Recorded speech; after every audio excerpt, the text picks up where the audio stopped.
people call, and I kind of like it, the era that we're in, the post-truth kind of era. And lately, there's been a lot of coverage in the real news about the growing and booming business of creating fake news. Well, I don't know. Maybe he was watching CNN fake news. What do you think? You are fake news. Sir. Go ahead. Let us return to the fight. This battle is far from over.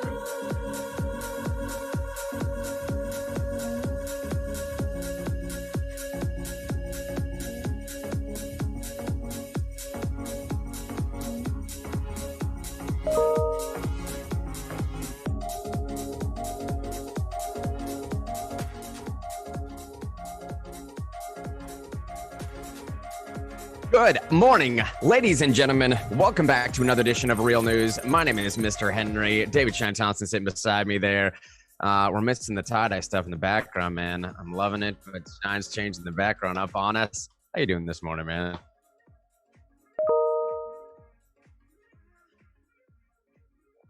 Oh, dude.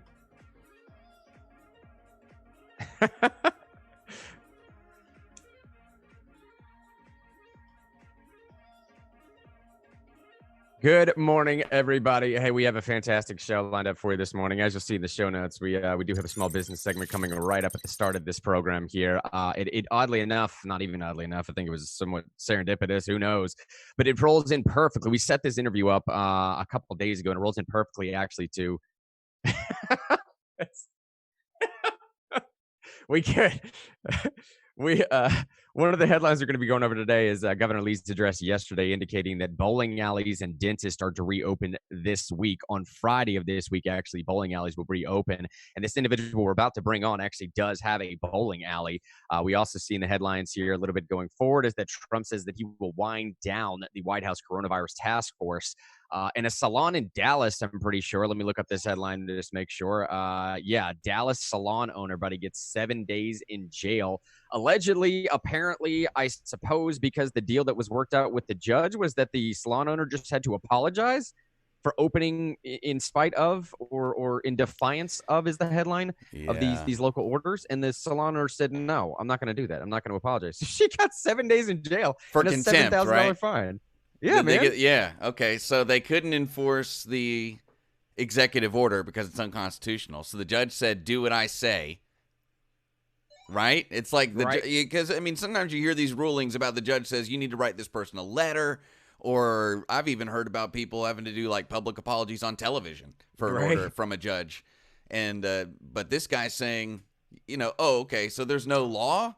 Well, then I'm not apologizing. Why would I apologize to you or anybody else? I'm not apologizing for trying to feed my family. Screw you. And I totally get that. And he probably is happy to take those 7 days in jail. Because that's a lot better than a lot of other things. Right. I was going to say in the $7,000 fine, because honestly, man, you think about it, not, refusing to apologize for something. And the excuse was that I just got to make money for my kids. Refusing to apologize, I'm sure, setting up a GoFundMe that's going to be well in excess to $7,000. But with that being said, let's bring our fantastic guest on the line right now, Sherry Ayler, as she's getting brought in here. Again, we just brought up the idea.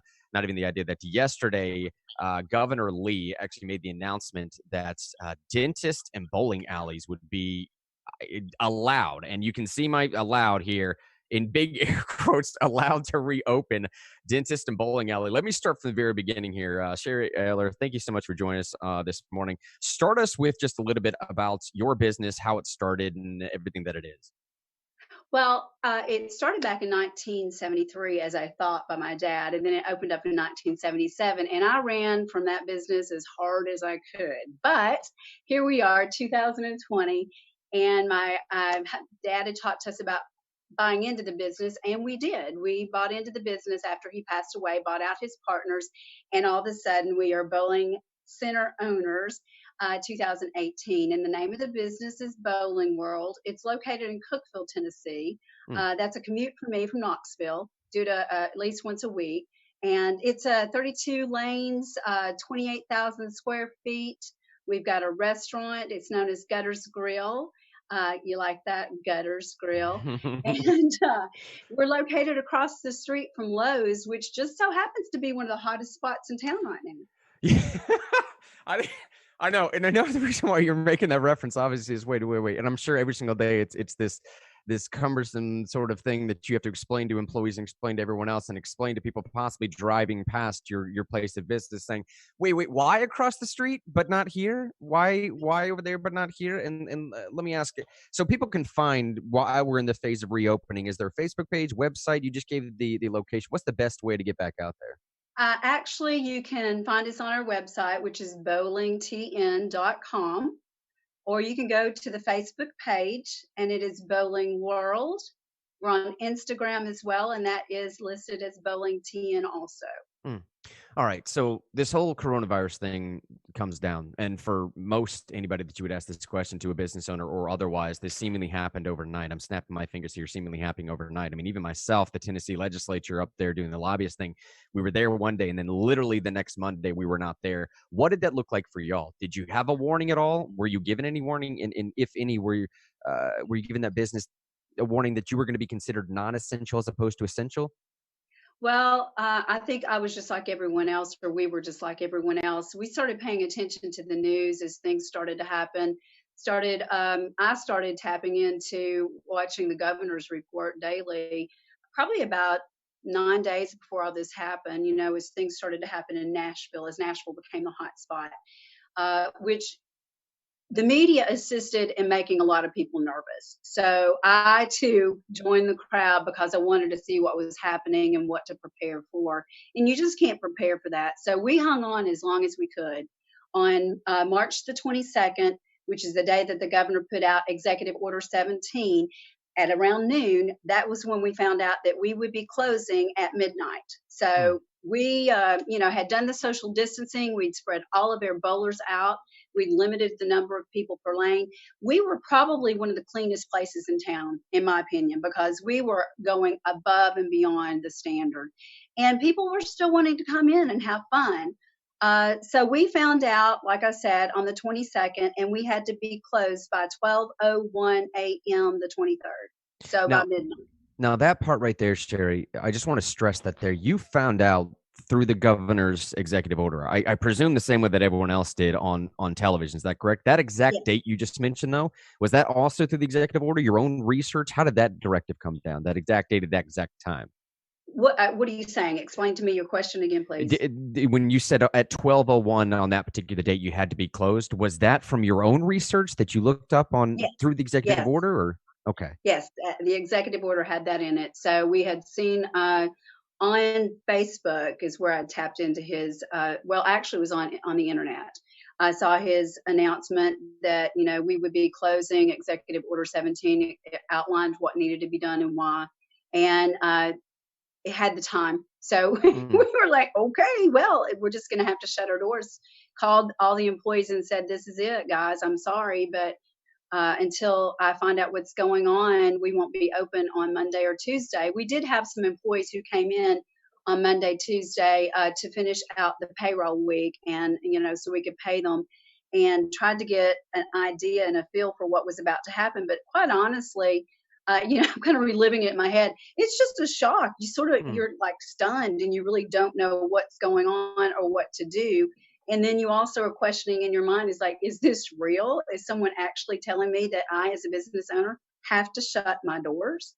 So that gives you an idea what was going on. Well, and that's part of the reason why we wanted to have you on is to draw this humanize some of these stories, put a face on it, if you will, because we can all hear the stories. I mean, even right before we brought you on, we just read a headline of a salon owner in Dallas who had defied local municipality orders, is now sitting in jail for 7 days with a $7,000 fine. Now, obviously, it sounds like it didn't get that close to you, but let me ask, did you ever have any law enforcement checkups? Did you have anybody swinging by to look in? No, in Putnam County, they were pretty much following the governor's orders. Both the mayor, the county mayor, and the city mayor do not have any rights to enforce their opinions or their ideas. They have to go by what the governor says, as opposed to other larger cities such as Knoxville. That's a little bit different. They're a very generous bunch of people there. I kudos to them. They're awesome people. I don't believe they would have ever come to our door. However, we did have the public policing us, if you know what I mean. We had people who called the health department, thought we Did should you? be closed when we weren't closed, and called the mayor and said we should be closed because their parents were coming to bowl in our center, and they were concerned about their parents bowling in our center. It became quite comical. There were a lot of people who were panicked. We tried to remain calm because I felt like, well, there's a lot of reasons we tried to remain calm and remain open. As a business owner, that was important. Now, speaking of the business owner portion of this, we've obviously heard about businesses, small businesses, any portion size of business, doesn't matter. A business is losing employees. Did you have to lose a few employees? If so, how many? We actually had to lay off all but 4 of our employees, and I was counting them up yesterday. We had about 25 employees. So we had 21 that we laid off. And I will tell you that we are probably one of the more fortunate businesses because we do use a payroll company that's out of Nashville, Tennessee, Oasis. They made it very easy, even though when I say easy, there's nothing easy about letting people go or telling them that you can no longer keep them employed and keep them on the payroll. However, they were able to just temporarily furlough them is what we did. So they uploaded all their information into the Tennessee Department of Labor website. And most of them within a couple of weeks were able to get onto unemployment, except for maybe 4 of them. And that was just a snafu with their emails, So, but it was a very difficult time letting people, telling people they can't come to work and we can no longer pay you, and them being uncertain as to what their incomes were going to be. It's kind of a dumb follow-up question, I realize, but how did the employees take it? I mean, they obviously watching the same media coverage that you are, that everyone else is. But I mean, you're not going to be appreciative of something like that, obviously. But how did they take that? I think what's amazing to me is we have a lot of younger millennials that work with us, and then we have people about my age that are employed there as well. And I think most of them were as stunned as we were. Stunned because they couldn't believe that they were seeing this actually take place in their lifetime, that we as people who have all these freedoms were being told that we couldn't do certain things and that we were no longer essential. They took it well, though, which I believe you and I have talked about this before. It's sort of like a bunch of, I hate to be this way, a bunch of sheep just following the herd. We all did what we were told to do, and they didn't complain too much about it. They've all been very eager to come back. I've gotten text messages and phone calls saying, when are we going to get back to work? When can we come back? Have you got something that I can do? I'm bored to death. So, but they too were stunned and shocked. All right. Now help me and everyone else that's listening right now, or anybody that listens back throughout the day. We have 700 views on just the one stream alone, and then several hundred in combination of anyone else in the multiple platforms we stream to here. Help anybody that listens to this later on explain what is the PPP and how cumbersome of a process is it to apply for that?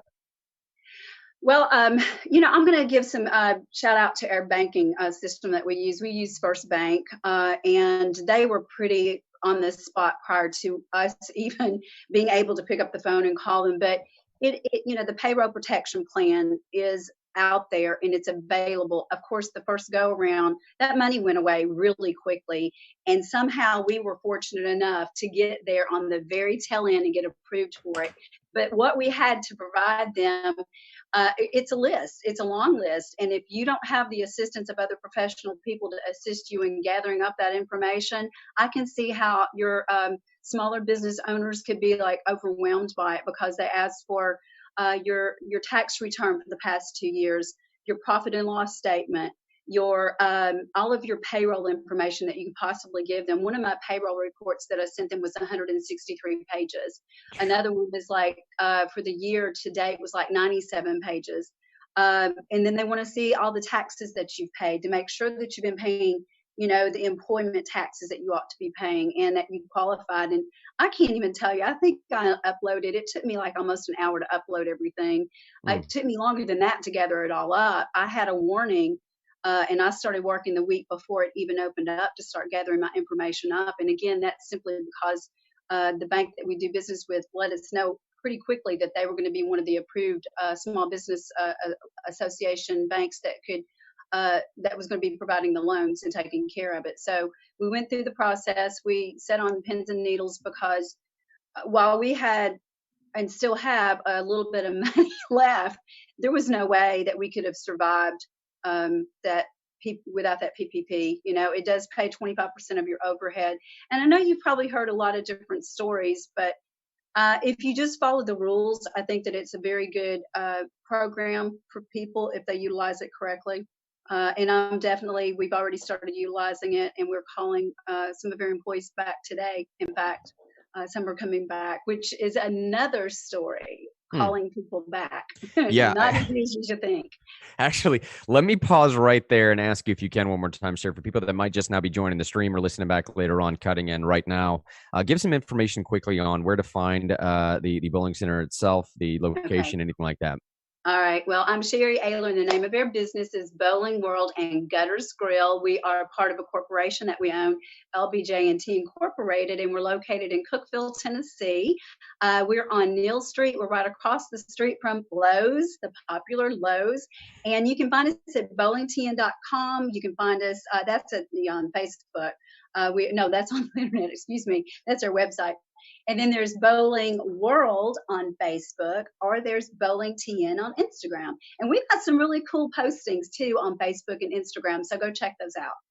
Now, you just left off there a second ago saying that it's a whole different question as far as getting these employees back. And let me pause real quick and just say to the audience, again, part of the reason that we're having individuals on like this for a small business or business segment in general is not just to put a face to the name of this, to lend some sort of humanize this situation. We also want to we keep making this argument here in this program, Sherry, that it's extremely difficult for people to empathize with someone that's going through such a plight, right? We can sympathize, but we have no way to empathize, to genuinely walk through this. We can just see it through media coverage only, right? And I think that's part of the problem that people are having is they don't really understand what it is to be on the other side of this when this type of shutdown is going on, right? So tell me, like you just left off a second ago there, of getting employees back, what does that process look like?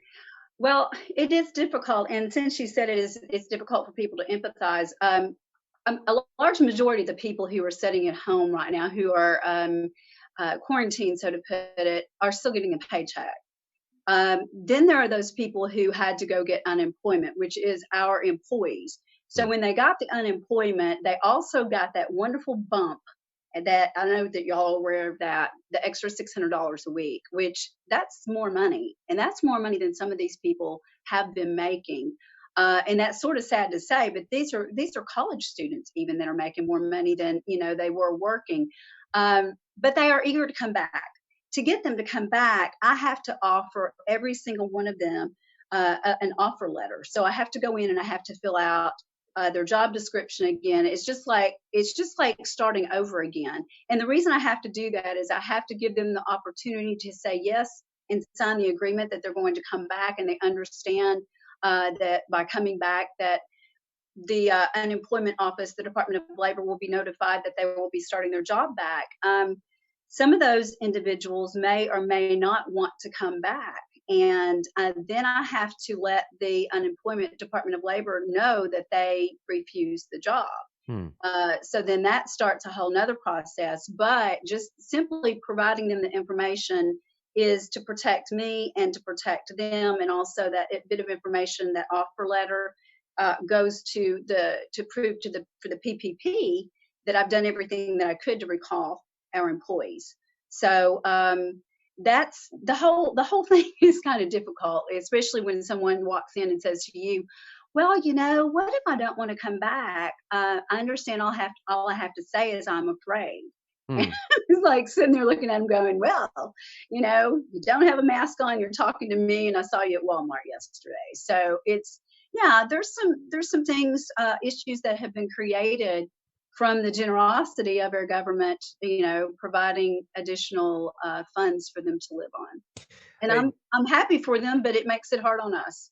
And Sherry, with this next question, feel free to be as open or as guarded with your response as you want to, which is, I know, a strange way to preface a question here, but I did want to give someone, especially in your circumstance right now, an opportunity to respond to the question of how do you feel about the government in, say, a capricious manner or somewhat arbitrary manner, labeling your business as essential or non-essential? In this case, non-essential. Well, it's very difficult when, as I said, we have a business or two very close to us that if you look in the parking lot at any given time, it is jam packed, and they're considered essential. And personally, I've got a lot of beliefs that may not be true for other people, but I feel like my liberties, my freedoms, and my rights have somewhat been trampled on simply because someone somewhere thought that I did not have the ability, or our company did not have the ability to do what it needed to do to stay open. Our phones have rang off the hook. Every single day that I'm there, the phones are ringing and people are wanting to know, are you open? Are you open? And when you start looking at, boy, you better tell me when to stop because I could take us down a rabbit hole here. Go ahead. No, that's the purpose of this program. When you're looking at the fact that there are so many healthy people out there, and you're looking at the fact that more and more information is coming out now that the individuals that were affected were the ones that had underlying conditions over a certain age group, those people were already in a position where they should have been paying close attention to their health, and we should be concerned about them most definitely. But, you know, when you get 2 weeks in and you think, okay, 2 weeks, I can take that. You get 3 weeks in, you go, oh, okay. And then you get 4 weeks in and you start going, this is not just work. This isn't adding up, because I could not do a curbside service. You can't curbside bowl, bottom line. You can't do, you know, it's not the same. There's no way we could do anything online with a bowling center. It just doesn't work. Ironically, we started a project in our grill 2 weeks before we closed our door. We started doing some remodeling and updating. So whenever this all happened, we were in a position we couldn't even serve food curbside because we'd started this project. So it's pretty frustrating knowing that people are elbow to elbow in other businesses, and 50%, it feels like 50% of the businesses were still functioning to some degree, but we were not and could not. Or could we? We didn't attempt to open, it went through my mind several times. And this whole thing just seems like it's been a test of some sort. It's tested my emotions for sure. But and Sherry, you said the website is bowlingtn.com, correct? That's correct. Yeah, it is. Find all the pertinent information on there, everybody on Facebook. 545 Neal Street. This is in Cookeville, Tennessee. Bowling World, Cookeville, Tennessee. Bowlingtn.com. Let me ask here. I'm not trying to paint too dire of a prediction with this following question either, but we've been told by Dr. Fauci and Trump administration and whoever the supposed experts are on this that this may come back in the fall, that we may have a second reintroduction. This may be here for 18 months. They're telling us here in Nashville we may not have concerts again for the next 18 months, which I personally think is a bit absurd on its face. Nevertheless, if something like that were to happen again, or even right now, what is the best way you would say that people can support your business? A business like this, deemed non-essential, where you can't do curbside stuff? Well, one of the best ways to support it, I guess, is to actually contact the governor and the people who are saying that we don't need to be open, because there's so many people who feel like they are reasonable and responsible and they know how to maintain their own health. They want those rights and freedoms to come and go as they please. They're willing to take the risk. So I think it's communicating to your public officials how you truly feel instead of just doing as you're told. It's important to business. It's important to our economy. Think about it. Some of the essential workers that are right now in a state office are dependent upon taxpayer dollars. And if half of your people aren't able to create those taxpayer dollars, how essential are you? You're not. We can't continue to support those people if we've got no tax dollars coming in to support them. And trust me, the state's more than happy to take out the tax dollars that they need or that you should be paying them, even under these circumstances. Like our retail tax dollars were taken, and we owed it to them, and I understand that. But and then also go out and bowl when we are open. Go to the bowling centers and bowl, because let me tell you, if you've ever been bowling, anybody can do it. It's fun for the whole family, and it's something you can do rain or shine, hot or cold, doesn't matter. So go out and support your local small businesses, the bowling centers, the restaurants. We've got a fantastic restaurant as well there, Gutter's Grill, and it's going to be even more so fantastic when we open back up. But Just think about the fact that being deemed unessential, that's a pretty scary thing to be deemed when you're a business owner and you've got overhead and you've got employees and your livelihood is there. I like to say we bought a corporation, but my family bought me a bowling center. So, and I'm whenever I try to do anything, we try to do it 110%. We want to be the best at what we're doing. And we can't be much of anything right now. Now, David and I actually work for a company, work for an organization, rather, Americans for Prosperity. We do this little podcast, this morning broadcast on our own time. But the organization we work for, they're trying to take an approach of, look, there might be a false dichotomy that's being set up in the media right now. That false narrative being a choice between one of two options only, either full on reopening of everything or a full on shutdown of everything. The assessment would be that there is clearly a way to safely, in a organized fashion, safely open up the economy while looking after people's health. And one more time, I just want to drive that home for you to be able to stress. You did already talk about ways that your business was innovating to separate bowling lanes, clean the bowling alley itself, a multitude of times, the bowling balls while they're cleaning the back. I mean, talk a little bit about that just so we can cap off this side here. Well, we were making sure that the doors were wiped down and even opening the doors for people so they wouldn't have to touch them. We were keeping them spaced out at the counter, and we were explaining to them as they came in, do you feel okay? We need you to do these things. Sneeze into your sleeve, wash your hands, realize that we want you to pick up your bowling ball, bring your bowling ball to us. We were cleaning the bowling ball, spraying down in the hole, giving it back to them, telling them to leave it when they're done on the ball return. Leave your shoes, let us take care of all that. Make sure you wash your hands. We had timers set.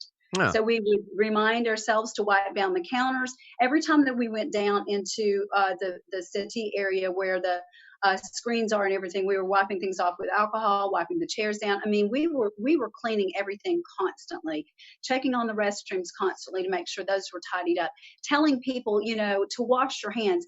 Hand sanitizer went out. I mean, I think somebody stole one or two of our hand sanitizing big old jugs. In fact, I know they did. And we were left down to seriously trying to figure out how we were going to create new hand sanitizer. To the point, I'll tell you this, we went to the liquor store and we bought vodka. So alcohol wasn't available. Yeah, we couldn't even find alcohol. So we were doing everything that we could to keep everything clean. And people realized it. And like I said, we're doing every other lane. The only way that you could come in a group is you had to be 10 or less at the time. And like a church group came in and I'm like, you realize we're not supposed to let you have more than 10 on the lane. And they were like, yes, we were happy. Thank you very much. And people were social distancing themselves. But what I saw more than anything was the desire for people to still get out and find something to do to probably distract from all of the crazy that was going on and all the fear and everything that was being shoved in their direction.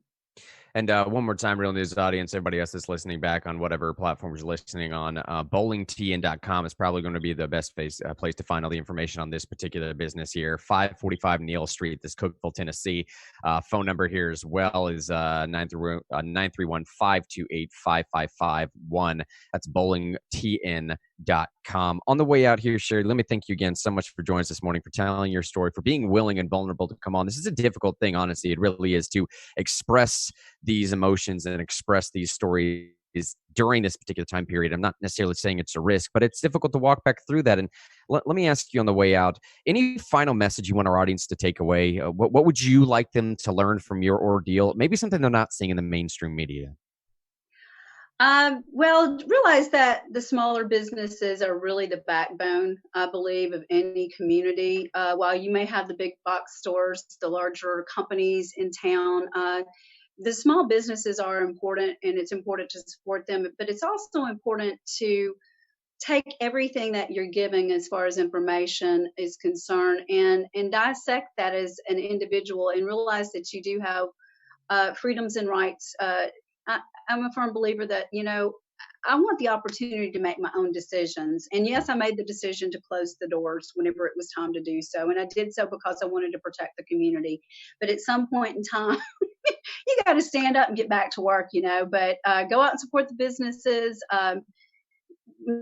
Educate yourself. Make sure that you look to the right people in the right places to get information, because you will continue to be bombarded by information. Like you said, it's either, it's Chicken Little screaming the sky's falling, and the other side is no, it's not. It's nice and sunny. Well, Sherry, again, bowlingtn.com, bowlingtn.com. Find all the information there. Thank you again so much for joining us this morning, and we look forward to talking to you soon. I appreciate it. Have a great day, y'all. Go bowling. Yeah, there goes Sherry. We appreciate her so much for joining us this morning. That was Shy so Man, I'm telling you. That was right? so good. She's great on camera, too. Yeah, she's she incredible was so on camera. awesome. She's not on the line anymore, so I can't tell her, but if she's watching this back later, you did such a good job. That was so interesting to hear that point of view in a totally kind of different look at a different kind of small business than we spoke to last week. We talked to a person in construction. Now we talked to somebody who's kind of in the quasi-entertainment kind of business, which really those are the ones that have been hurt the most, and those are the ones that economists are saying a lot of those businesses aren't coming back. So, I mean, those people have really been hit the hardest. So it was really interesting to hear one of our neighbors, an East Tennessean, or you are, even if you live in Nashville, people in Tennessee, those are your neighbors. So one of our neighbors talking about their businesses and the struggles they've had, the struggles their employees have had, how they've interfaced with their local government, how they're getting information from the state. All that is pertinent information, almost like a case study. I mean, people from the state should watch this interview and say, oh, is that how you got the information from us? Is that the most efficient way? People from her local sheriff and municipal police department should watch that and say, oh, is that how the small business owner views me in light of the situation? I think they should feel complimented, those local police departments over there in Putnam County. She was very complimentary. But all that stuff is a good case study on this experience that, like you pointed out so well, we're only experiencing this because we're not out talking with other people through these screens. We're only experiencing this through this digital space. So it's really cool to hear that, straight from the horse's mouth, so to speak, as opposed to through the filter of a news company or something like that, or even through the filter of us. Straight from the source. I love it. Well, and to be able to hear her explain, I think everyone might have a general notion, a general idea as to how cumbersome it would be to go and apply for the protection, the Paycheck Protection Program. I think people might have a general idea as to how cumbersome it might be to, say, furlough 25 employees like she was talking about and then have to try and bring them back in. But that general idea doesn't do anything to lend to how cumbersome that actually is to get through, to go file the paperwork, the hundreds and hundreds worth of pages of documents that she's talking about that she had to file there. So again, big thanks to for a business with like less than probably 20 employees, less than 20 employees. Well, imagine these places that had to temporarily lay off people that have 1,500 employees, right? That have several thousand employees. That's more time that people aren't producing value. I worry about that. I worry about that kind of stuff. I hear you, man. And again, it doesn't hurt to have someone like Sherry's on who's just has an innate ability to be so great on camera. You know what I'm saying? Well, she told her story well. Told her story well. That's what I'm saying, dude. And stories are what sell right now, right? Yeah. Yeah, man. I'll tell you something else, man. It also caused me to realize that, as things are changing, people are going to start to introduce, and by people, I mean mainly governments, are going to start to introduce sort of wild revolutionary ideas, if you want to think of them as revolutionary. And as I was studying some of this stuff last night, man, it caused me to stumble across this headline right here that we've heard two people talking about mail-in ballots that apparently going to be the next thing coming forward. And you're going to see, obviously, that this headline that I'm showing you right now is from a little while ago. I want to say it was actually sometime back in April, but this Real Clear Politics headline here that you're looking at indicating that mail-in ballots might have a potential terrible problem associated with them. And again, that interview with Sherry just caused me to realize that there's a lot of this other side of the story that we just don't pick up on. There's a lot of the side of the story of you don't realize that these simple top-down, these one-size-fit-all notions, these I don't know, a government or a governor directive that should work at every single county usually just doesn't work that well. And to Governor Lee's credit somewhat, he tried to remain off that as much as possible. Similarly, in a sense of a federal vein, these top-down federal approaches to everything usually don't work all that well. And as you're seeing right now, this conversation is starting to get me thinking this simple conversation that could start with something just as, hey, like, I don't know, maybe mail-in ballots don't really have that much of a problem. Well, now apparently we're getting information, if this thing get off my headline, that 28 mail-in ballots went missing in the last 4 elections. 28, that would be one. 28 million mail-in ballots went missing in the past 4 elections. That's a big difference. Dude, right? Yeah. 28 ballots went missing tonight in Cleveland, Ohio. Moving on to the I'm next story. sorry. Correction.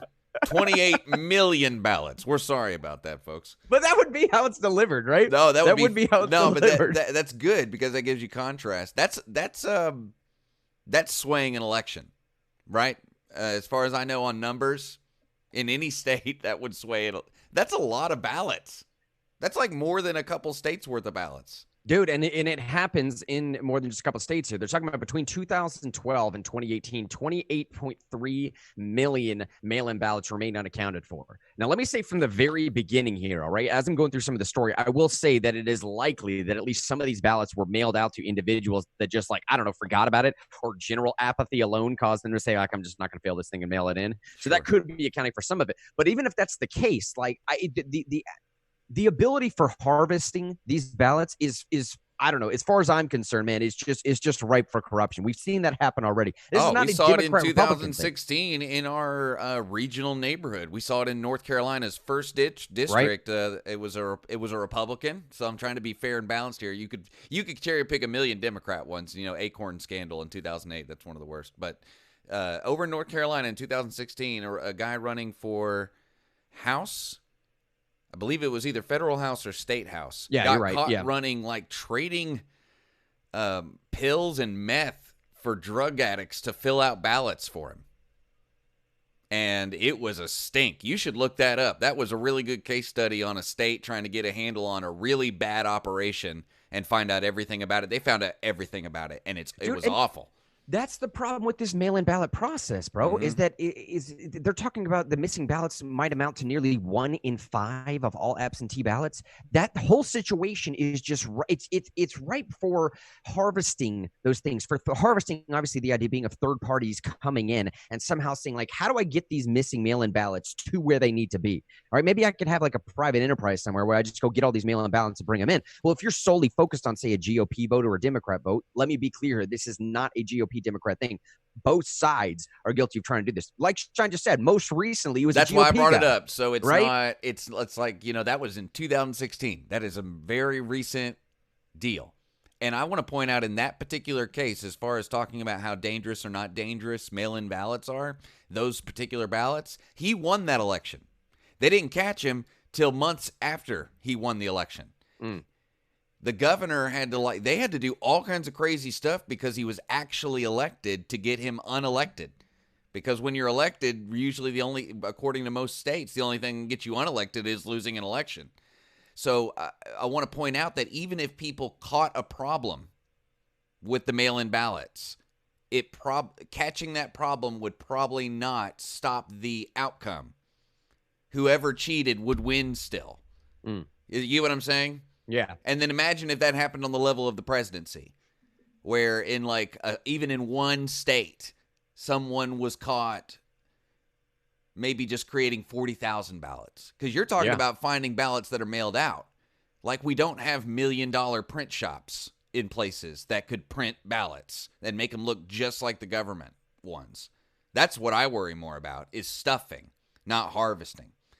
And that's why, it's really important to know chain of custody. Yes. Chain of custody is super important, but how do you do that with the mail? And aren't we talking about bailing out the post office because they're about to go out of business? How are they? How are we talking about bailing out the post office because they're going to go out of business and mail-in voting at the same time? Well, I think about it this way, man. The state and local authorities, they in most cases, these 28 million missing mail-in ballots from 2012, 2018, in most cases, they have no idea what happened to them since they were mailed. All right. So Right. At that point, you're talking 28 million that were already put in the mail, indicating someone wanted to have their vote counted. But if authorities just saying, like, I don't know what happened to 28 million of them, just missing ballots, that's likely even higher of a number than 28 million in some areas in the country, because notably Chicago did not respond to this federal agency's survey questions. This is done by this accounting, by the way, is not done by a third party. This is done by the Federal Election Assistance Commission. Okay, so it's a major commission that looks after this type of stuff. Chicago wasn't even on that. They didn't respond to the agency's questions. The figure does not include ballots that were spoiled, undeliverable, or came back for any particular reason. Now, these questions obviously are particularly relevant because this COVID-19 situation pandemic is forcing states across the country to rapidly expand with the process for mail-in voting. And to illustrate this, I think the theme for today was Sherry's interview with this story and the story that I'm about to end the program with is these unintended consequences of these blanket sort of edicts, if you will, or blanket legislation, the unintended consequences of thinking from a top-down level that just doesn't seem to have decent implementation. To illustrate this point, think about it this way. Churchwell, he's one of the guys that did this study. He notes that in 2016, we remember Hillary Clinton was running at that point. She won the popular vote by garnering over 2.8 million more votes than Donald Trump. That was the big thing that Democrats still like to tout right now. That's almost the primary reason. There are a few others, but that is the primary reason for sure why a lot of Democrats are continuing to talk about this aspect of getting rid of the Electoral College. We need to go popular vote alone. We need to go pure democracy. Awful idea. Let that be said right now. I don't have time to get into that currently, but basically it boils down to you're talking about two wolves and a sheep voting on what's for dinner. That is a pure democracy, right? That is the reason why we have a representative republic. Back to the story at hand, though. In 2016, Hillary Clinton won this election by what they said was 2.8 million more votes than Donald Trump. But nearly 6 million unaccounted mail-in ballots were never counted in 2016. That's more than twice the margin of her popular vote win. And that could go either way. Let me be clear on this. It could be Hillary Clinton going from 2.8 million more votes to getting 6 million more votes that should have gone her way. Or it could go the opposite way. And now what Donald Trump was saying is that she didn't actually win the popular vote. Maybe she didn't actually win the popular vote, bro. I don't know. It could go either way. She could have won by 9 million more votes, or she could have lost by, you know what I'm saying, man? She could have lost by a bunch or won by a bunch. If you don't know, then you don't know. You don't know, man. Yeah, it's an unknown. Now, the potential to affect elections by chasing down these unused mail-in ballots and make sure that they get counted using methods that may or may not be legal is great, meaning the potential to affect these elections by chasing down these unaccounted for ballots. That potential is absolutely overwhelming, and I think that's part of the concern that's going forward. And despite these concerns, man, it still seems that 5 states, Oregon, Washington, Colorado, Utah, and Hawaii, they now do all of their elections exclusively by mail-in ballots, exclusively done by mail-in voting, man. So it's still being done by quite a bit out there. But again, I go back to that idea of what are the unintended consequences? What would be the unintended consequences if the nation at large took a vote in November and it was done completely by mail-in? Just like we started with Sherry, the unintended consequences of doing a blanket down approach of essential, not essential. Maybe she was trying to innovate with her business. Maybe it could have worked. Maybe it couldn't have worked. But there's certainly unintended consequences there. One of the other. It's one of these weird things too, Grant, where I would trust Tennessee's result because something to remember is it's not a one federal election, right? It's 50 state elections, separate elections. So theoretically, I, as a Tennessee citizen, through the legislature in the summer, could push for like transparency, chain of custody laws, things like that.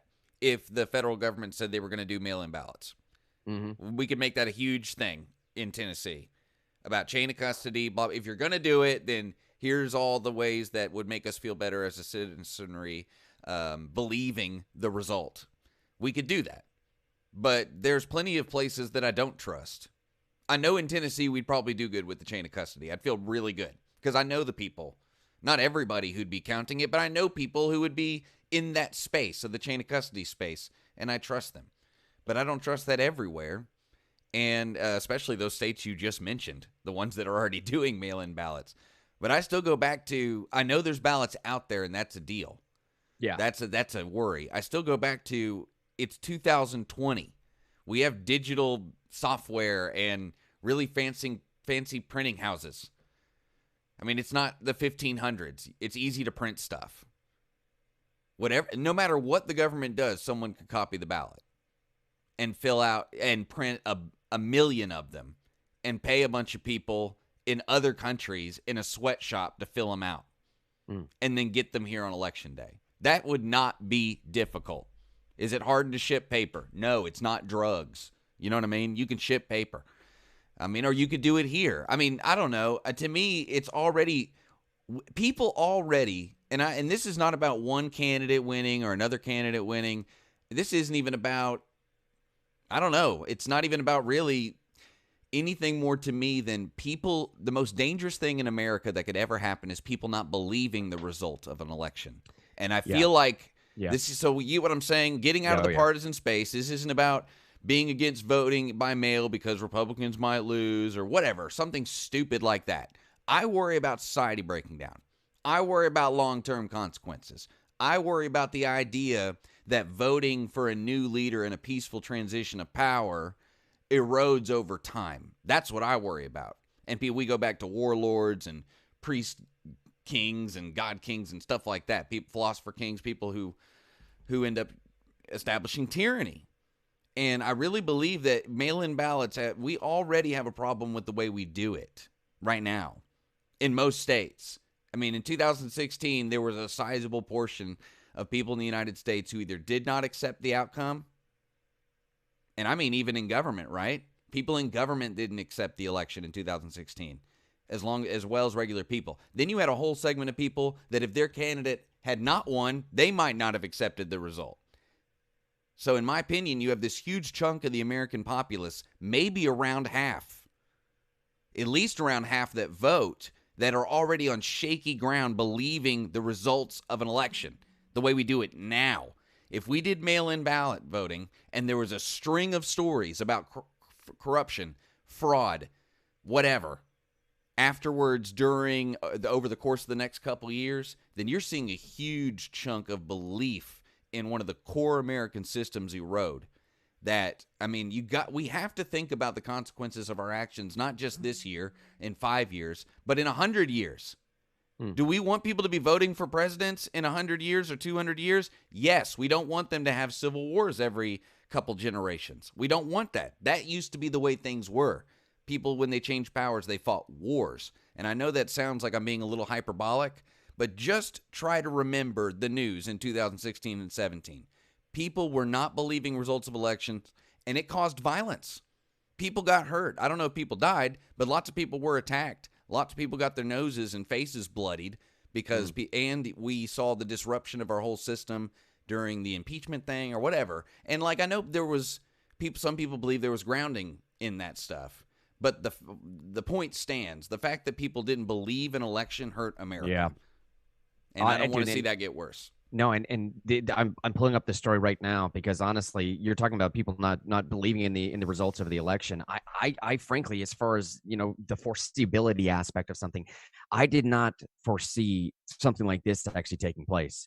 Right, I didn't foresee that we got to the point, and this again is unintended consequences, but it's also the other side of what I'm trying to consider in this whole narrative that's being constructed. Sean, is I don't know, man. Maybe people are just going to be more comfortable to the extent that they will be willing to accept an entirely a whole voting process done by mail only. Maybe they'll be willing to accept a headline like this of a salon owner going to jail for 7 days because she's defying a countywide restriction. I don't know. I'm genuinely asking that. I'm genuinely asking for anybody that's in the comment section right now or going to be watching back this later on. Message us directly. Message us on Real News if we're missing the mark entirely. And I say if we're missing the mark entirely because on its face, this seems a bit absurd. The story behind, right? I mean, the story behind this thing is that a Dallas salon owner is going to be spending 7 days in jail after. Here's the headline. I can actually find this here for you. It's right here.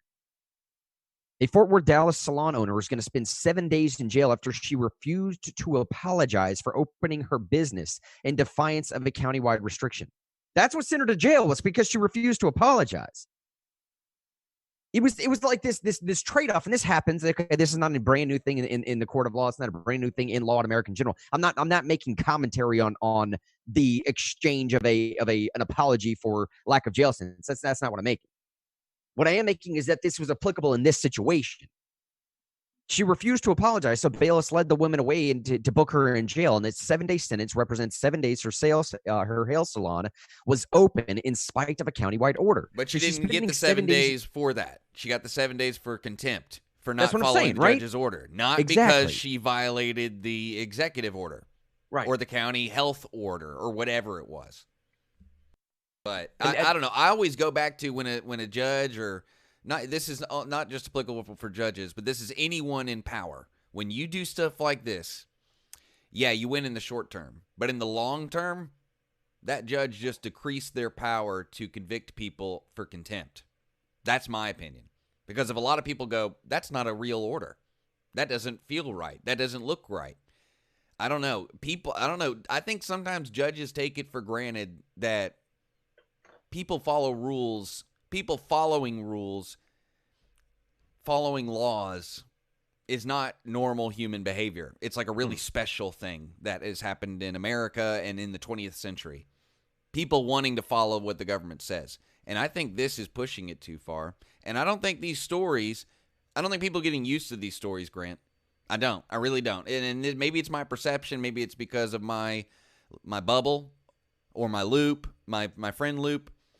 I try to get outside of that as much as I can to get perspective. But the perspective I'm getting from a lot of people, including our guest this morning, is that kind of stuff is making people just want to open more.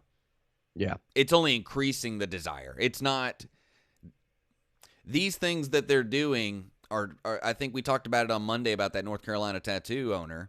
Yeah. We agreed that the another idea – business owner that got arrested, right. The idea probably – and this is just what me and Mr. Henry know about law enforcement, about the judicial system. It's deterrence. Yeah. It's to make a big example, make a news story because they do not have the ability to enforce 100%.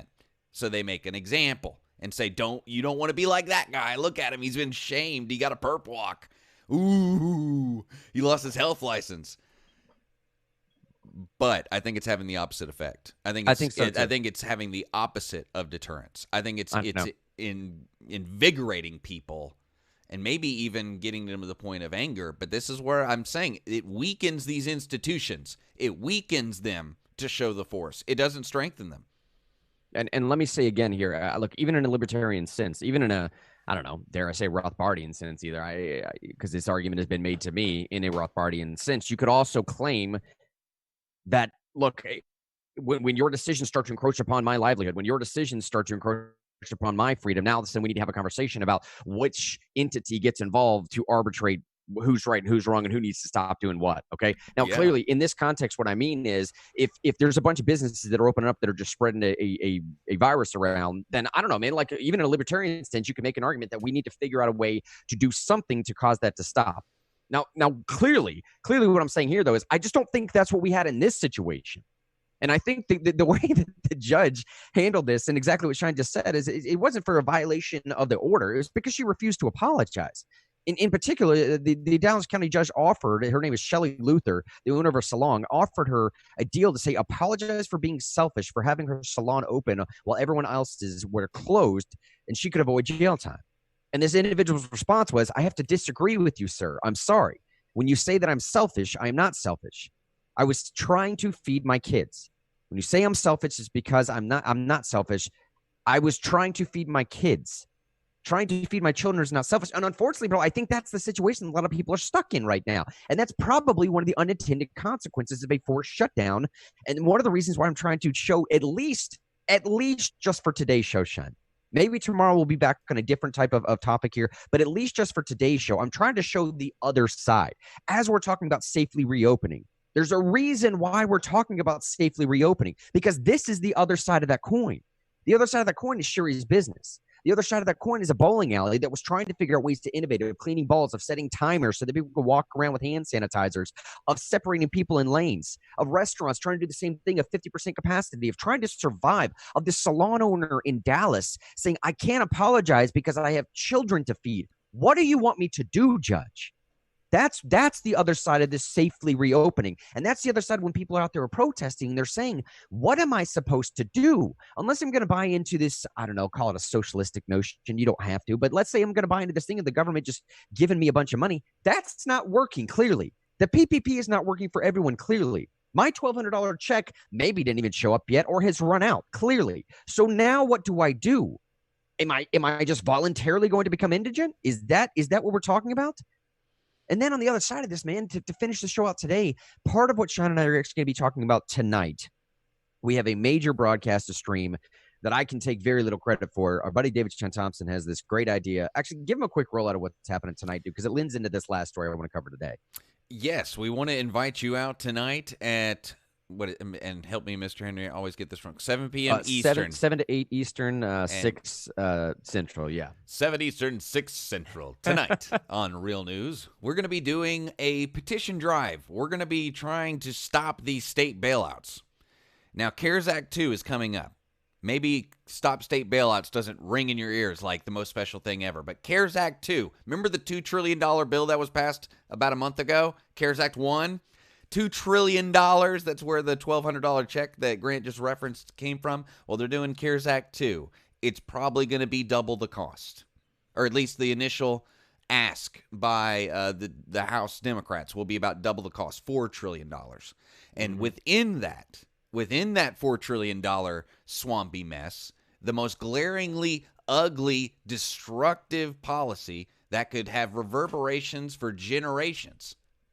You like that rhyme there, Grant? That was good. Is the bailout of state governments to the tune of tens of billions of dollars. Okay? Now, you're asking, what's the difference between bailing out states and bailing out corporations or even individuals like we're doing right now? We'll get into that a lot during the show tonight over the course of an hour and a half. But the other thing, the B, is it's different because we are paying more for institutions that'll never go away. I mean, you can bail out a business and it'll be ugly, but if they don't make good decisions, they will go out of business. They will. And the country has no appetite for too big to fail anymore. But a state will never go out of business. Thank God, right? We need these states. We need their sovereignty. We don't need the federal government telling them what their budget is. But there's lots of great things we'll get into tonight. There's lots of reasons to oppose state bailouts, but it's the ugliest thing in this new CARES Act. Now, what we're going to do is we're taking people you know and love, people who've been on Real News, people who are volunteers and activists for our different AFP chapters, and then good friends are going to be a part of this broadcast, people you love, people like Sherry Voluntary, who's been on the show, Josh Eckel, who hasn't been on the show but had a show on our old radio station. Lots of other people. Chair of the Libertarian Party. Yeah, state chair of the Libertarian Party. Daniel Herrera, who was on the show last week. They're all going to be giving their takes on state bailouts. They're going to be sharing the streams all over the place. We encourage you to tune in tonight at 7 p.m. Share the stream. We want to get a buzz going, at least in our little bubble, people who watch and listen to and know people who watch and listen to Real News, and make this a glaring issue. Force a debate. I mean, Tennessee, the state most of you, I think 90% of the people who watch this show, most of you live in, we have a balanced budget amendment. We've been taking care of our economy, taking care of our budget for generations. We've been taking care of it. Illinois has been paying people $200,000 to chop down trees. California has been more about homeless people than it has and animals than it has been for small businesses and regular people. You know, the majority of the people who live in that state, it hasn't been for them. New York City has been more about the rich people than it has been about regular people and buying votes and things like that. They are all way over leveraged, and it's not fair for Tennesseans to have to pay for that.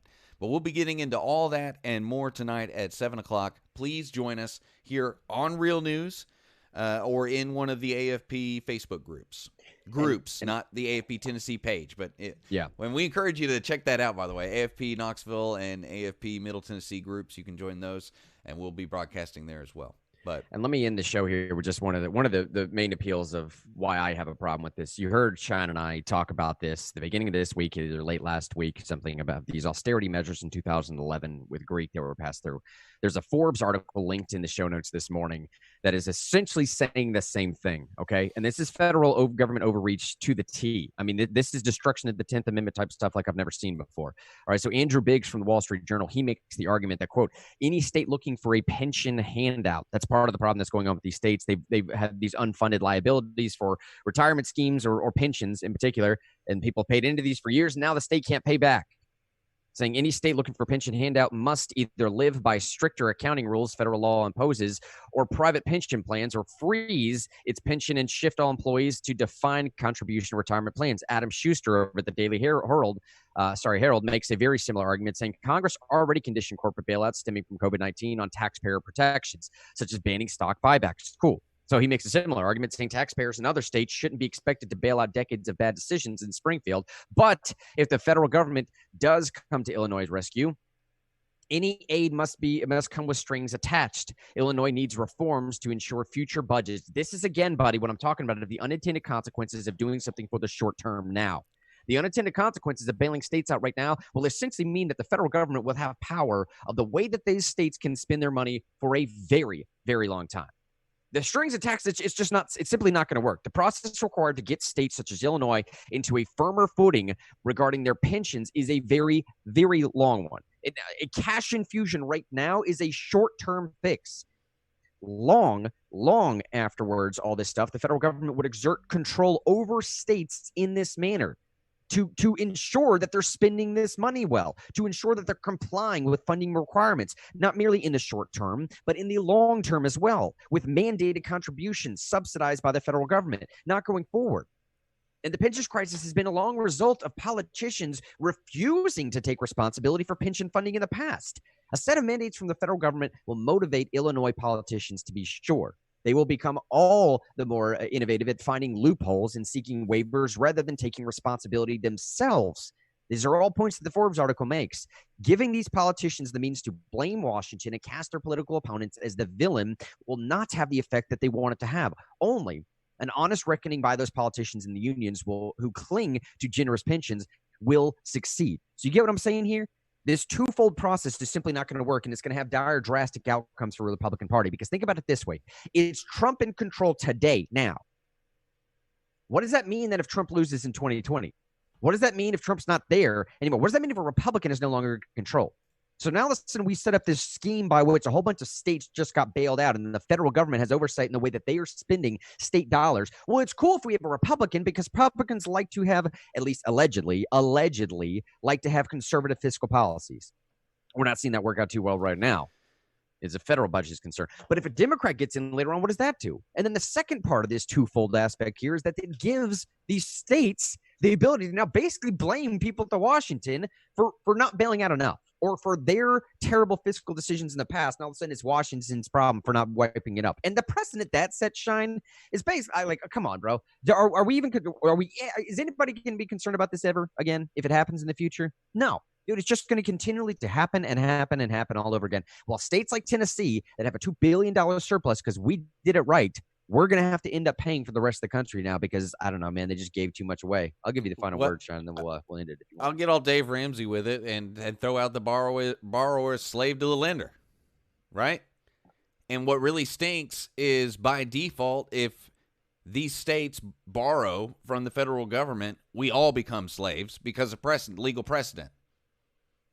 We open the door for the federal government to get involved in Tennessee's budget, even if we don't need any money, because we've set the precedent that the federal government has the power to get involved in a state's budget. That's the problem.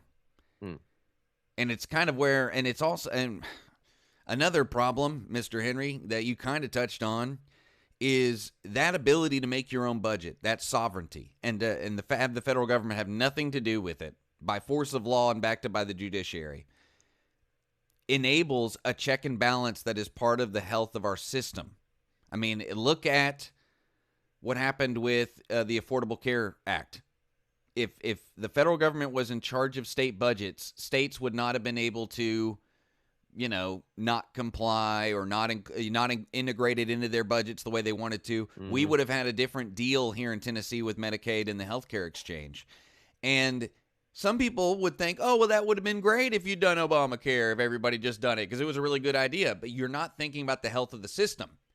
Maybe doing it the way it was done kept people from burning things down. Maybe it helped people feel like they were being represented. Their opinions were being heard.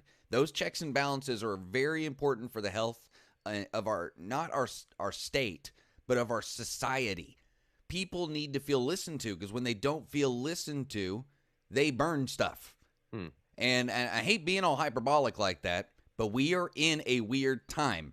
People could start wars anytime. I mean, we saw some people try to kill a leader of Venezuela over the past couple days. We didn't even talk about that. Maybe we'll talk about it some other time. But, like, there's weird stuff going on, and you have to plan for humans to be at their worst. You do. You just do. When the things in the news are 25% of Americans might go hungry. You know, that was a hyperbolic estimate, but an estimate that's going out there. Everybody voting by mail. All this disruption. You have to think about the health of the state and the health. The reason we have these checks and balances is to keep, I don't know, keep trade going, keep people being voluntarily trading stuff as opposed to taking things from each other. Right. And and that's what I worry about even with this particular issue, because nobody's going to want the feds to make their budget. Even the people who want the money. The people who want the money aren't going to want the feds to make their budget. And the people who don't take the money definitely won't want the feds to mess with their budget. But the door will be open. Yeah. And that's the point, man, is the people that are taking money will certainly not want the feds to take. And this is nothing new. This is the exact same thing that all the law guys up at top, and by law guys, I mean like there's a symposium held in 2011 with the Harvard guys, the Stanford guys, the Chicago law guys, and the Virginia guys. Law professors, I mean, presidents of the university, they were all getting together. This is freely available on YouTube in the show notes from 2 days ago, talking about in 2011, in the same way that we implemented austerity measures on Greece in 2011, they had to do the same thing to California and Illinois in 2011. And we're just repeating that conversation. Now, luckily, I would say there's kind of a stall in this because, at least from my assessment, I'm not sure if anybody's given a good indication yet as to whether states can even file for bankruptcy. I mean, I know local municipalities can. There's some precedent for that, but I'm not sure how that would work for a state. Either way, we'll get to the end of the show here today. Definitely tune in tonight. That's 7 Eastern, 6 Central. Going for an hour, maybe a little bit longer. And it's basically just little testimonies from all the folks that you know and love from the real news community. Just letting you know, hey, why they don't support a plan like this. And look, man, if for nothing else, can we just say, we're already about 2-3 trillion in over 3 months of spending. Can we just, I mean, like the things that we don't have to do, can we just not do that? Right. And again, I want to be totally fair, at least on this program, because this is our program. I may not be dishonest if I'm doing something for the organization we work for, but this will probably end up resulting in smaller size of government. I'm going to be completely honest about that. If you don't bail states out, it's probably going to mean some of those states are going to have to shrink in size. I do not want to hide that ball either. In the show today, again, one more thanks to Sherry Ayler for joining us this morning. BowlingTN.com. BowlingTN.com is what you want to check out there. We'll put the site up on the Facebook page later on. BowlingTN.com. Go check out that stuff. Bowling alleys, by the way, that's the story of Governor Lee's address yesterday. Bowling alleys opening up on Friday this week. Go check it out. My name is Mr. Henry. David Shine Thompson over there signing off. We will see you tomorrow. Go ahead, Shine. Hey, check out realnewsradio.live. Oh, yeah, right, yeah. Yeah, get a Grant Prep mug, whatever, tumbler. Get one of those tumblers and be cool like Grant and do your real news prep. But with that, we'll see you tonight, everyone. Bye, y'all.